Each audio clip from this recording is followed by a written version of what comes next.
These are 7 members of the House of Reps in the lower chamber. Not to forget about Adam Duke, a high chief in Nigeria, and he's the owner of the Mirage Hotel, very popular hotel in Calabar, Cross River State. Adam Duke, started as a sports journalist and climbed up to the business world. Now he's running for Senate. There's also Professor Ayo Efunyu, well known in Cross River State, ran for governor, I believe, once or twice. Ran for governor twice, and highly favored in those races, but he didn't win. So, or at least he wasn't pronounced the winner. I don't know what happened. But he didn't make the winner. You also have Jimmy and Jimmy is a former chief of staff to former Governor Donald Duke, and Donald Duke used to be was a very popular governor in Cross River State. And Jimmy is, as I've heard, a very likable fellow. Was a likable fellow in his administration. Former chief of staff trying to get this in it. Not to forget Dr. Stella Ekpal, actually. And 2 women were the first lady, Dr. Stella Ekpal, actually, and millionaire Achibon Okun, one of the women, 2 women in the race.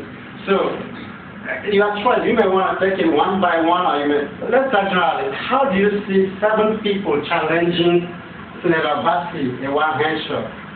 Could that be a vote of unpopularity, or could that be because he's done so well that the other people want to be in that position too? Thank you very much for that wonderful question. The race is very, very fascinating. As it is now, the scaling is going to be keenly contested. The issue there is not whether Bassi tension has performed well or not. The issue is that many people are willing to say, they want to save their community, they feel they have something to offer, and given the opportunity, they feel they can do well. And in the situation that we have now, if the level playing ground is granted, as which the party has been assuring, there will be surprises. Senator may win or may not win. Because people are, that's why it's a race. Anybody can win. Yes, people are working very hard to unseat him. And what about the incumbency factor? The incumbent hardly lose elections in Nigeria. That is true, but if a level playing ground is granted, anything can happen. Because others are working very hard. They are politicking seriously. They are going from ward to ward, community to community, talking to people, trying to canvass for their votes, because they believe they are the agent of change. Those are the ones who can change the situation now.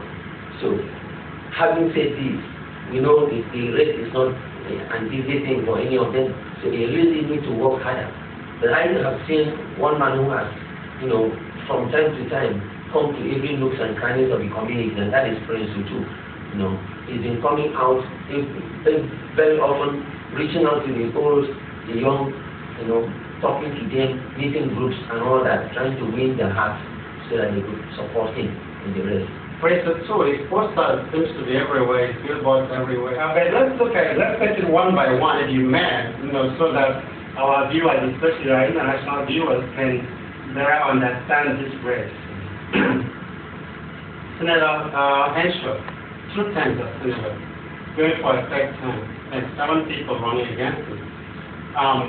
Is that not to his advantage that there's so many people and the vote actually split among the delegates, and he could return his core supporters, and they're re-elected, or they're re-nominating at this point, the nomination, at the primary, at the party level. One thing about politics is that a lot of people build structures, and they rely on their structures. Sometimes you build a structure and structure. Somebody has this structure, and you are building your own structure, hoping that you are working hard. But not knowing that even though you claim to be building your own structure, it is someone else's structure.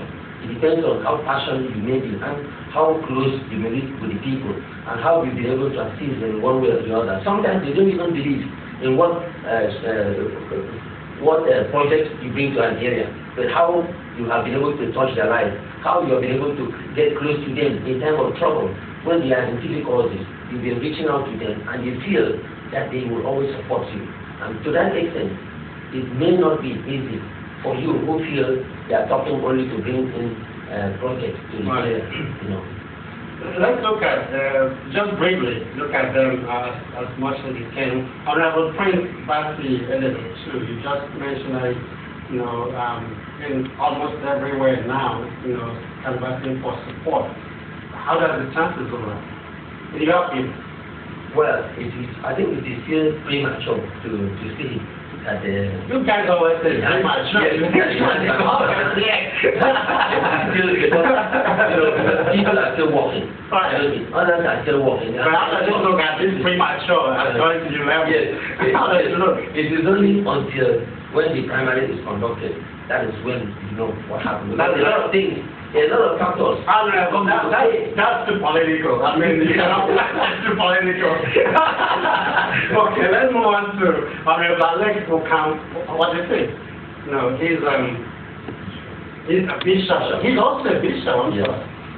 Yes, bishop is one in the red. Right. But when he comes from, I think he has about 2 other aspirants behind. He has 3 from Biafra. He also has Jimmy and former chief of staff to Governor Jim. Yes. And Stella is also from there. Dr. Stella is also from there. So 3 from the Biafra area. And the rest from the Calabar area. You know. So Alex will come.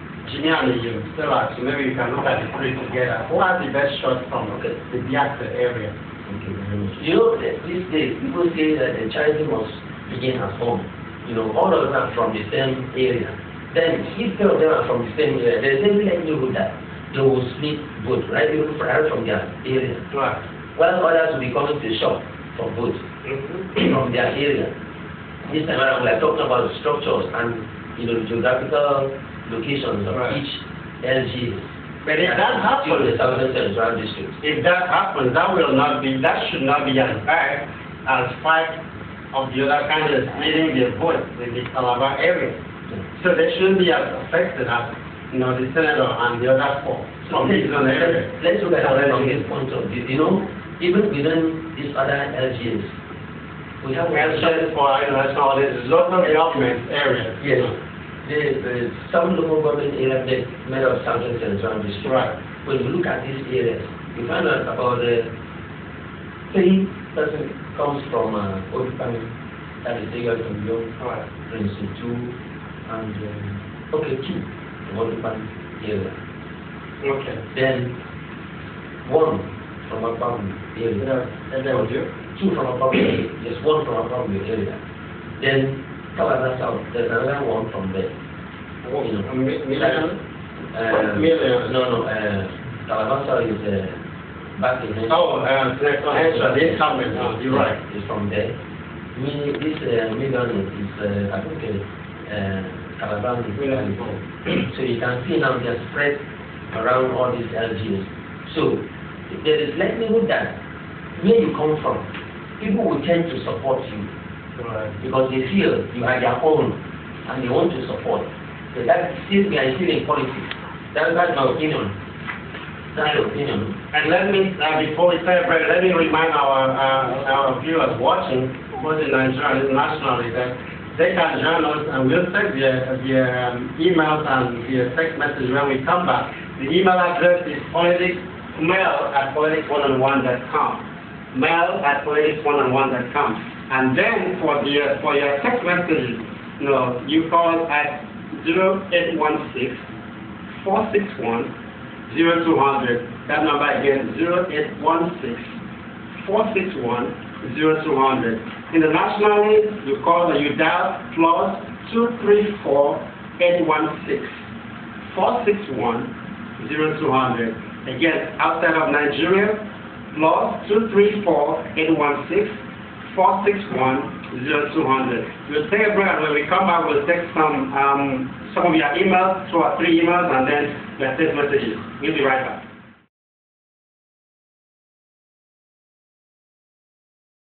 Welcome back to Politics 101. And this is the show that helps Nigerian people to know more about the political leaders and political issues of, great importance of interest to them.